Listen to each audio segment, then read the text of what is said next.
We are in a race. The race is against time. We have to build cities. We need them, but we have to make them in a different way.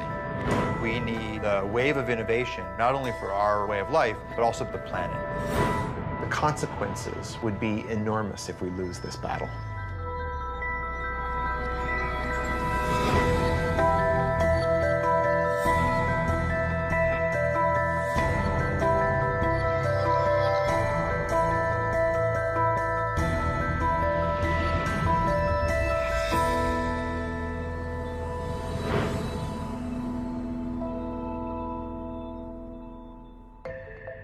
I'm Thomas Getz, executive editor at Wired magazine. At Wired, we look at the innovators and innovations that are changing our world. In the next hour, we'll see 3 stories from acclaimed filmmakers about the future of energy.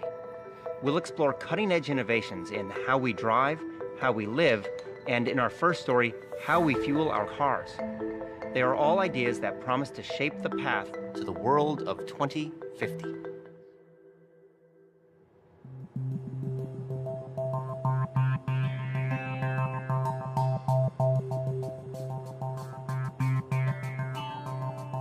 The world has right now close to 1 billion cars, and we might double the number of cars on the planet by 2050.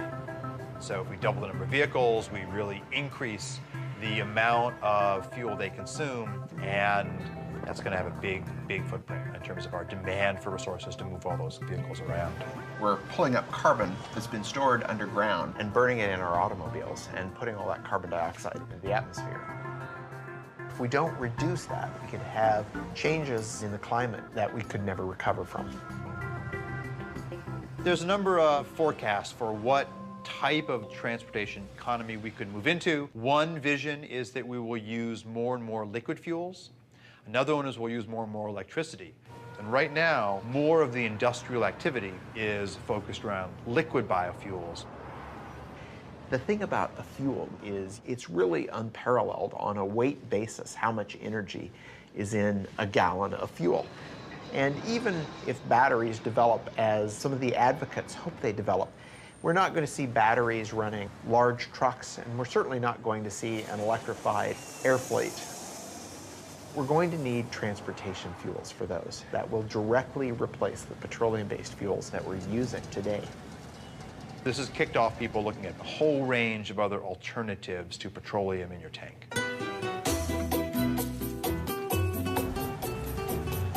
Commercial production of ethanol as fuel started in Brazil in 1975. When we started the ethanol program, nobody talked about reducing emissions. This was not an issue at that time. First, and most important, we didn't have money to buy oil anymore after the first oil shock. We were importers of oil. And today, more than 50% of all cars use ethanol instead of gasoline. Brazil made a very conscious choice to try to find a way to reduce their fossil fuel dependence. And they didn't have to look very far because Brazil's climate is ideal for growing sugarcane. When you have sugarcane plantation, you have only 2 things to make, sugar and ethanol. My family has been in sugarcane business since 1955. And about 30 years ago, I thought there is opportunity to make more ethanol. And now we are producing 120,000 cubic meters of ethanol. Brazil today has very close to 400 sugar mills. The overall sales is $30 billion US dollars, and this number is increasing. If you look at how they make ethanol and how efficient the process is, it's really a model for all of us. They grind the plant up, extract the sugar from the cane. The sugar goes into these large fermentation tanks, which combines sugars together with yeast that naturally produces ethanol. They use the rest of the plant to generate heat to distill the ethanol and turn it into fuel. They also use that heat to generate electricity renewably, not putting excess carbon dioxide in the atmosphere.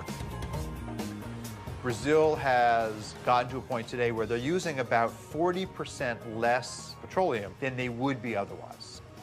But Brazil cannot supply the whole world with ethanol because they would have to cut very strongly into food production and into critical natural areas like the Amazon to make that happen. And this really boils down to the fact that there's only so much arable land, and growing fuel for our gas tanks is yet another demand on that landscape. We cannot kid ourselves in thinking that we found a general solution for the world problems. I think we will have to face the world in this way today. We have no oil in very large quantities anymore. We have no coal transformed in a clean way. In the meantime, we have to do the best we can. And the best at the moment is that we can do biofuels.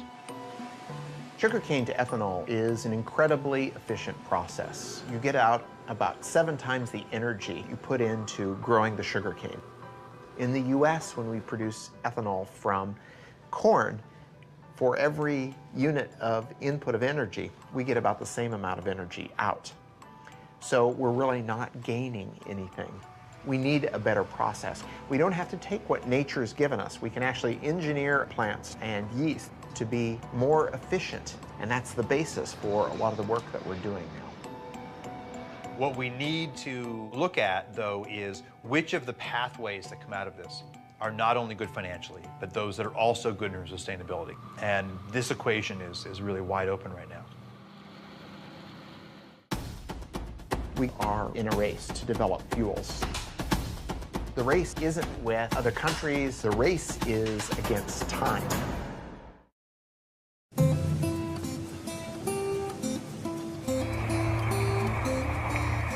To meet the immediate and future demands, we made the energy solution spring from the ground.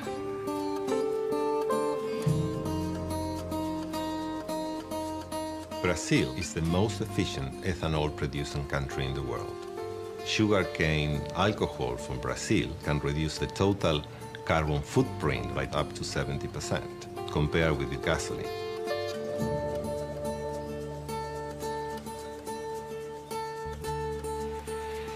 The biggest challenge for fuel providers and car manufacturers is to reduce CO2 emissions over the next 20 years. Demand for mobility will continue to grow. We believe that biofuels are very important because they help in an immediate way.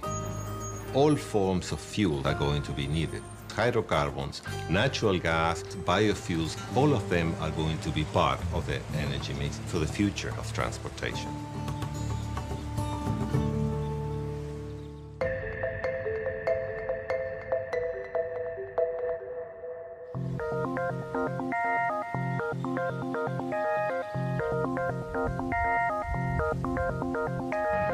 Brazil has been very successful at taking a resource they had and finding the process to make that into ethanol. And people call those first-generation biofuels. We have lots of lab work around the world that are looking at the second generation. That's generally turning cellulosic material from, for example, weeds into biofuels. And the United States is very much at the forefront of the innovation part of the equation.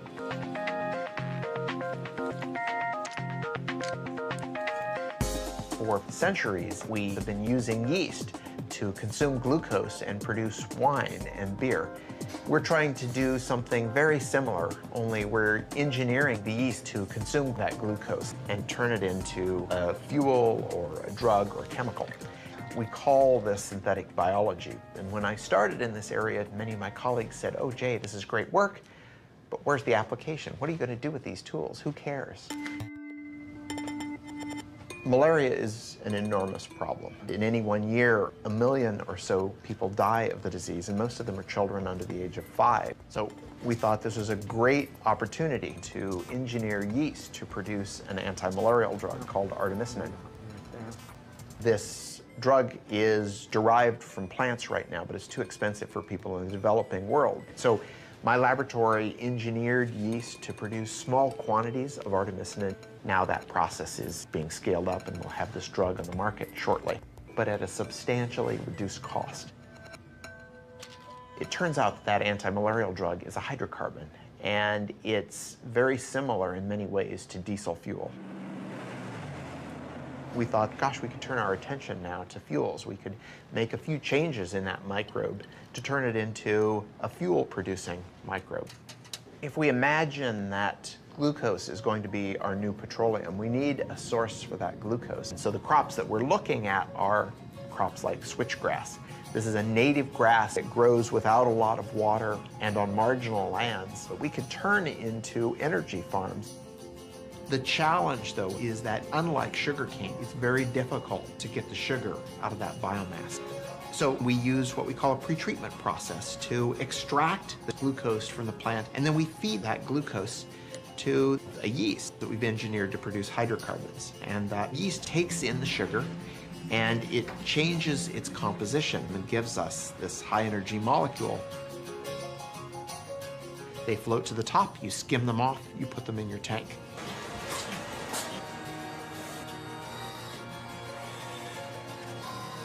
But it takes a lot of work to get from that small test tube all the way up into the million-gallon tank. So we have to give it time, but I think that some of the discoveries that are happening might be applied by the end of the decade.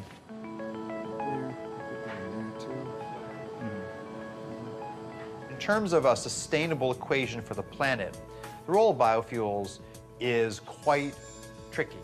There are a variety of crops that do not compete directly with food, and finding ways to utilize those types of crops first, that's very attractive. So solving the science is part of the story, but then evaluating all of these new fuels in terms of the land use impacts that they could have, that is an even harder story than doing the good science. Imagine that you could have one process that could take in sunlight and carbon dioxide and turn it into fuel. And imagine if that didn't involve growing anything at all. The synthetic biologists are trying to take plants and make them do things that they wouldn't normally do. On the other hand, materials chemists like myself want to do artificial photosynthesis to improve on the process that nature does in real photosynthesis.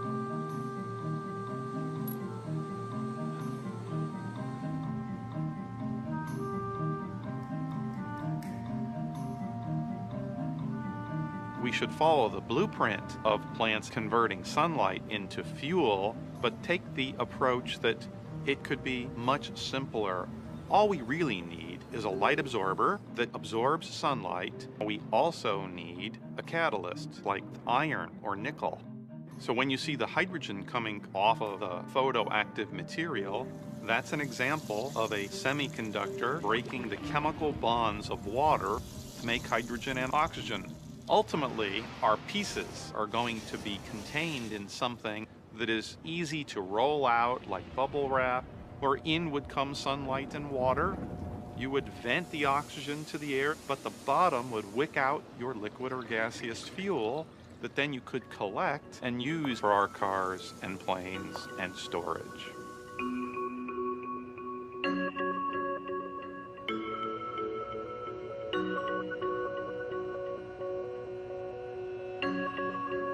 Our goal is within 2 years to have the first artificial photosynthesis solar fuels generator that we can hold in our hands, and then get to scale beyond that time. We're certainly not good at predicting the future, but to me, electric vehicles look like a sustainable option. We've heard proposals about things as far-fetched as nuclear-powered planes, and even some proposals to move freight around with lighter-than-air vehicles. And so, if the future in 2050 does include a fair amount of oil, what it means would be that we haven't deployed as many of these clean technologies as we already know are possible.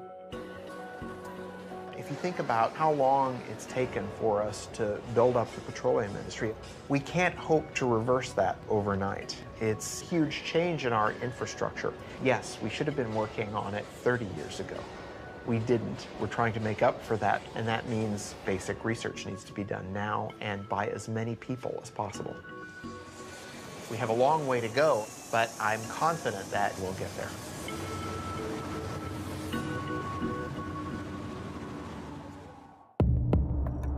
In the future, 3D maps are going to help people get places more efficiently.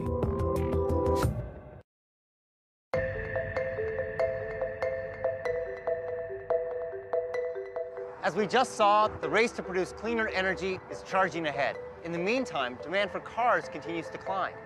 By 2050, it's predicted there'll be 2 billion cars on the planet, and fuel consumption will have tripled. To keep pace, we'll have to radically change the way we drive. Here's our next story, Driven by Design.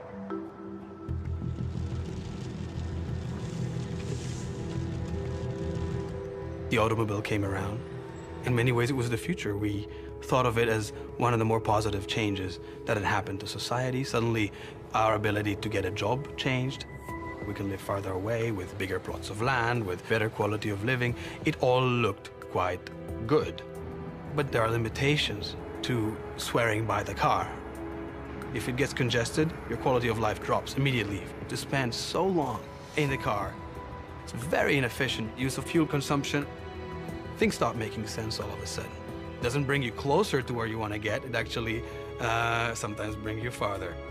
The average American spends nearly 300 hours a year in their car, 38 of them stuck in traffic.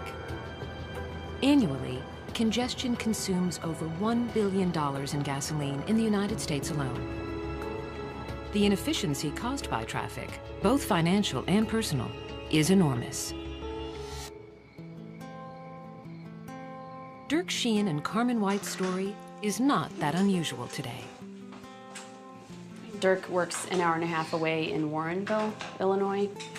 Generally, he wouldn't leave work until 6 or 6:30, and I would say a usual time for him to get home is around 8. Not bad? Usually when I wake up, I'm the only one up.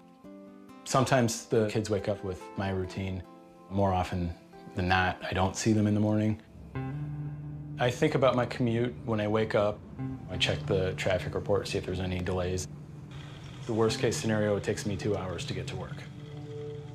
We are already so limited in the amount of time he can spend with the kids. And our expenses are crazy high. We are spending $400 a month on gas. It takes away from our food budget, and we never paid for gas like that before, ever. There's technology that would allow me to spend less time in the car, spend less money on gas, and spend more time at home. I'd be all for that. The cost of traffic is people's time, it's fuel wasted, it's an emotional toll, it's a frustration. Utilizing the roads more intelligently is a much more efficient approach to the inability to have supply keep up with traffic demand. If you took a satellite picture of the highway, you can see that there's actually a lot of open space. And if we had the technology for cars to drive more closely but safely, then you could increase the utilization of the road network.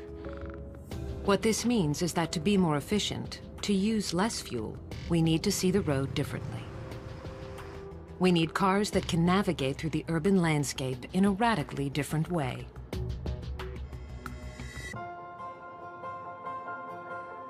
Maps in the future are going to be able to help people get places either more safely or more efficiently. Today just helps you get from point A to point B. But what if I want to get someplace and use the least amount of fuel possible? Or if I've got a hybrid vehicle, I want to make sure I've got plenty of charge, not only get there, but to get back home. So information that is going to help people achieve the more efficient or the safer route is more detailed information about the road than a lot of people realize is possible to collect today. Here in Chicago, Nokia's Location and Commerce Unit is developing the next generation of mapping. LiDAR, sonar, 360-degree video, all are components of what Nokia calls digital mapping. We use 64 lasers that rotate and they collect data in a 3D way about the world. It creates what we call a point cloud of information. That point cloud allows us to measure distances then between the points that we collect. That system combined with the cameras with higher precision location detection through inertial measurement units, that whole data system allows us to collect 1.3 million points of data per second. Probably within 2 to 3 years, you're going to see 3D maps that are going to integrate the traffic information into your routing to help you understand. If I've got 5 different routes to take, which one is the most efficient today, given the way the stoplights are running, given the way traffic is running? All of those factors are going to be taken into consideration to make sure I've got the best route. But better mapping that can integrate topography, infrastructure, and density is only part of the answer. Another key to improving transport efficiency is building cars that drive themselves. Autonomous vehicle technology has a tremendous potential to improve efficiency of our road infrastructure. By removing humans from the equation, we eliminate all the things we do wrong behind the wheel. Speeding, changing lanes too often, merging haphazardly.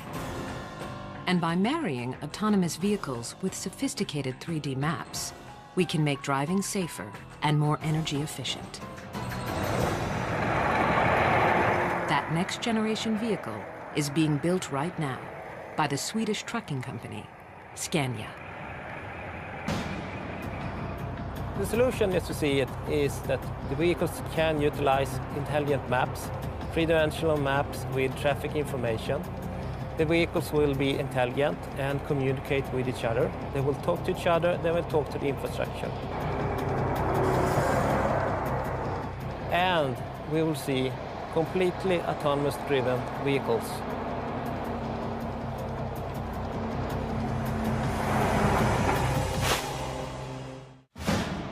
The goal was to have multiple robots and see if they could go 60 miles fully autonomously.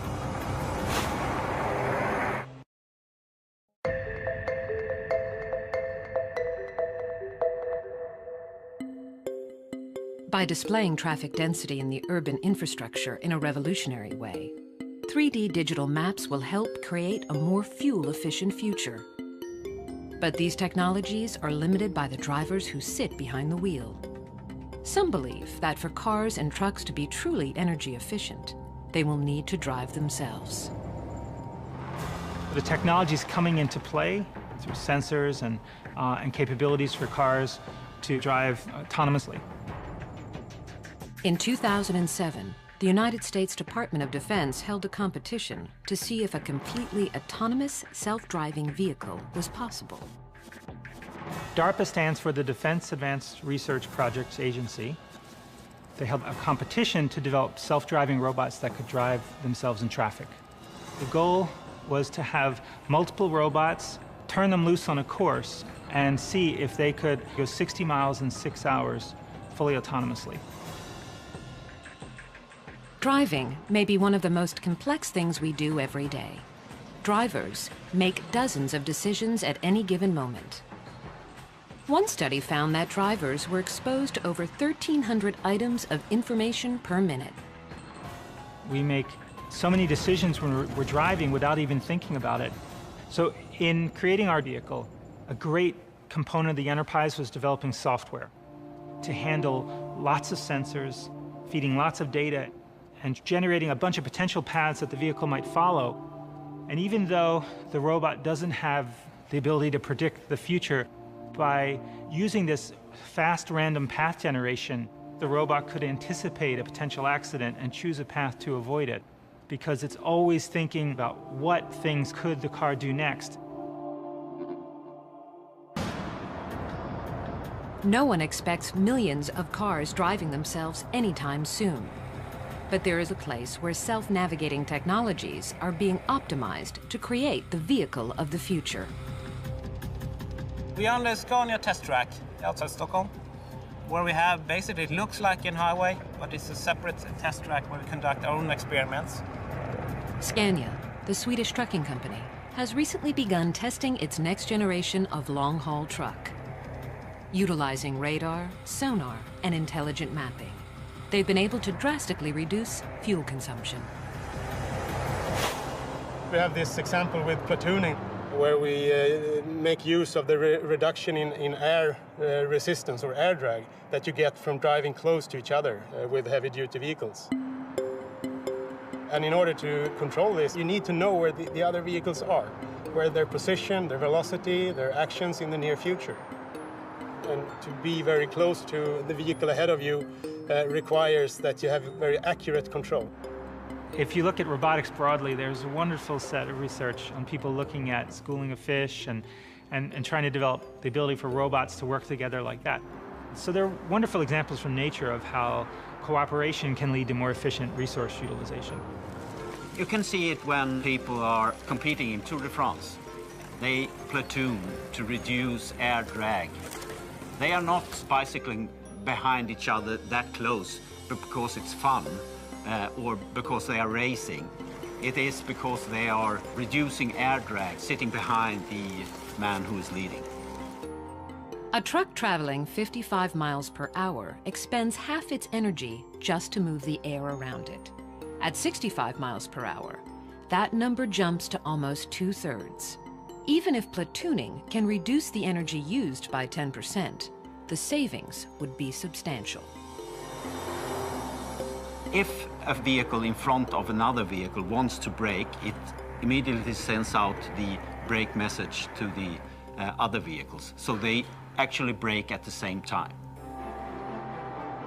The way we do this is we have an automated system. So now, for instance, if I take my feet off the acceleration pedal and turn the system on, the velocity is automatically governed by getting information from the vehicle ahead through its wireless system.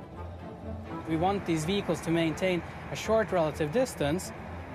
So through this system, we can reduce the fuel consumption by utilizing the air drag reduction by 10%. And 10% would mean you will be able to save approximately 8,000 euros per single heavy-duty vehicle per year.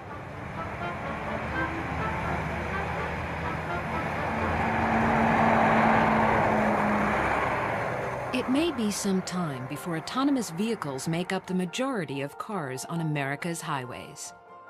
Nevertheless, some of these technologies are already making their way into our lives. Now, this polar baby wants to sleep.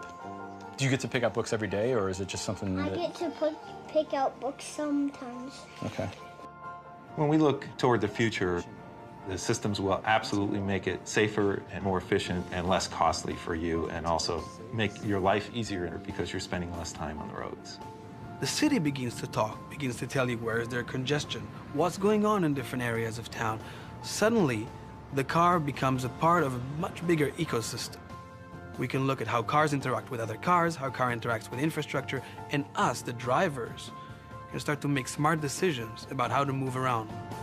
Suddenly, mobility becomes a whole other thing.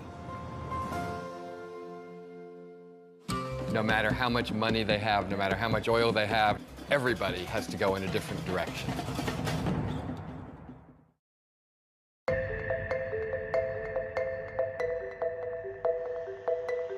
We've seen that changing the way we drive can improve transportation efficiencies.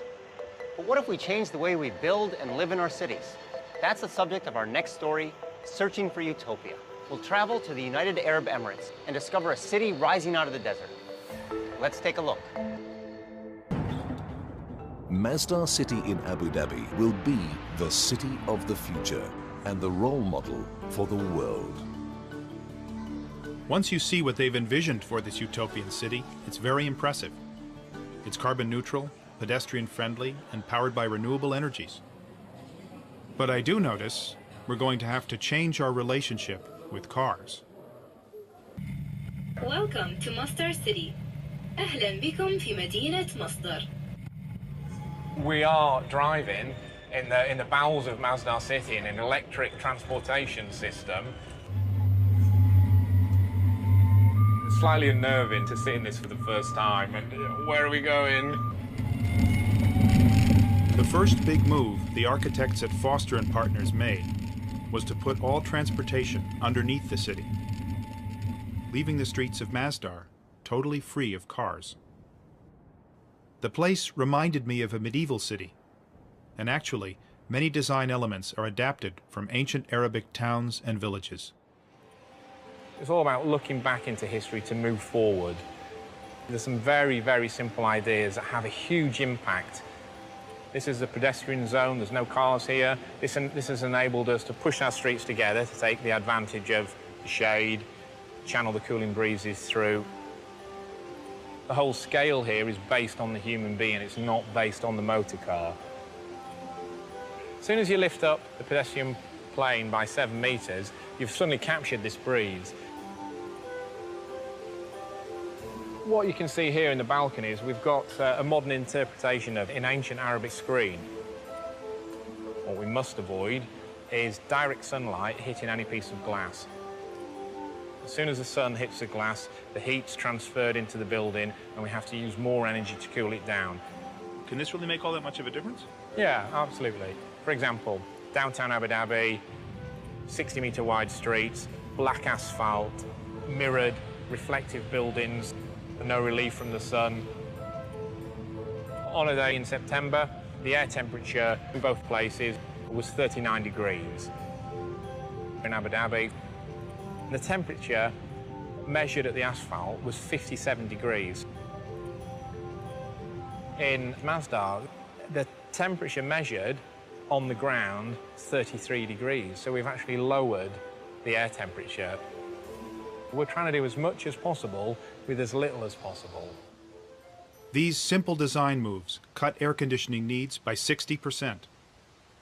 But this place is also technically very sophisticated. The roof panels not only provide shade, they also generate electricity.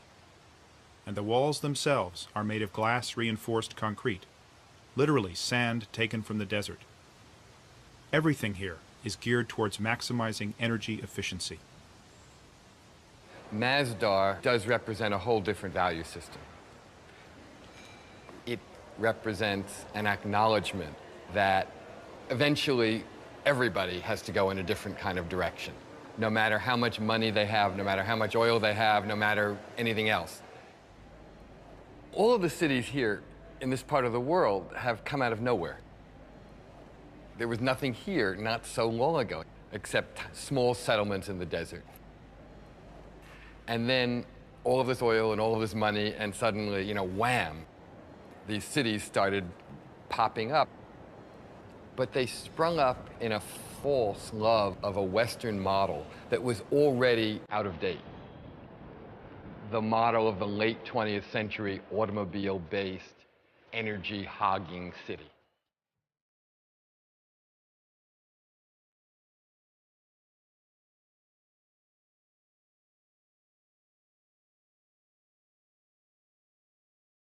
For most of the world, energy is very expensive.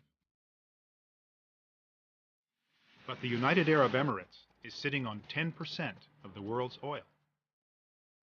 And energy is cheap. So cheap, you can run a ski slope in a shopping mall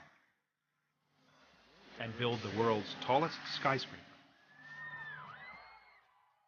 But even here, cheap energy won't last forever, and the people behind Masdar are determined to find alternatives.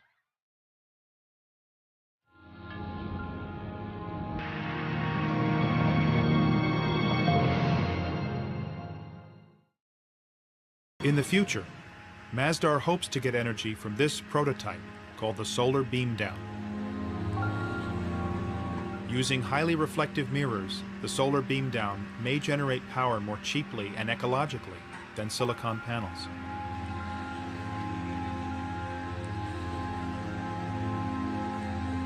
The mirrors bounce the sun's rays up to the tower and then down to a point. Reaching a temperature of 600 degrees, steam can be generated to run turbines to make electricity. There's just one problem. Neither of these solar technologies work at night. So Masdar needs to draw power from the grid when the sun goes down. And that power comes from natural gas. The reality is, it's just not yet possible to power Masdar entirely without fossil fuels.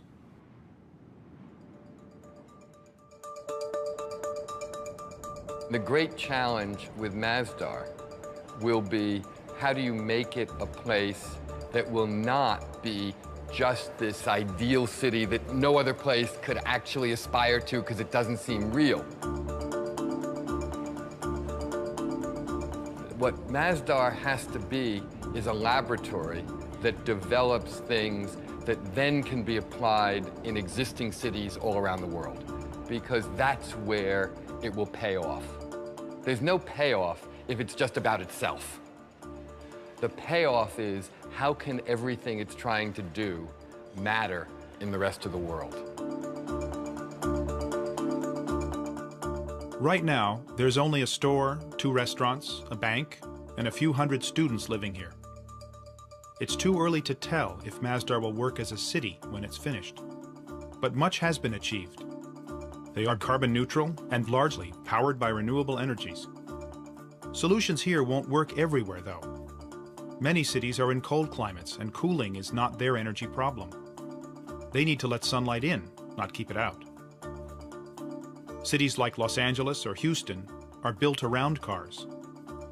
Can Masdar's lessons be applied to them? Still, it's a step in the right direction, and it's impressive that this step is being taken by a country that doesn't need to take it.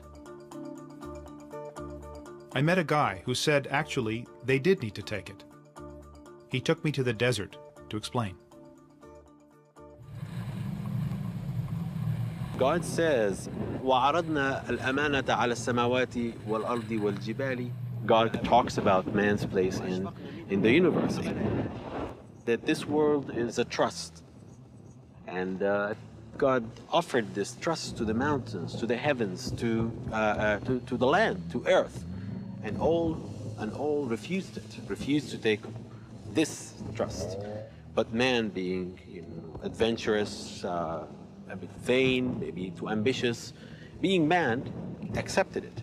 Now, accepting it, there is a responsibility.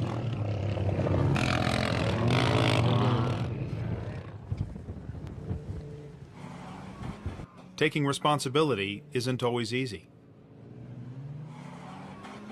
Utopia may be unattainable, but we must reach for it. And Masdar does give us a clue to what cities will be like in the future. They may not look quite like Masdar, but they will be shaped by the same concerns, by energy, where it comes from, and how it's used. The way we've been building cities lately is unsustainable. We can't go on building them that way. But to say that we can't build cities the way we have been building them doesn't mean we can't build cities in the future. In fact, we have to build cities. Cities are the essential statement of human civilization. So we will continue to make them. But we have to make them in a different way.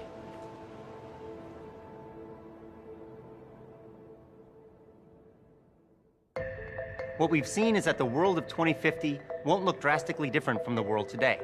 But the challenges of a growing population and increased energy use demand real solutions. It's innovations like those we've just seen that will be critical in charting our path to the world of 2050.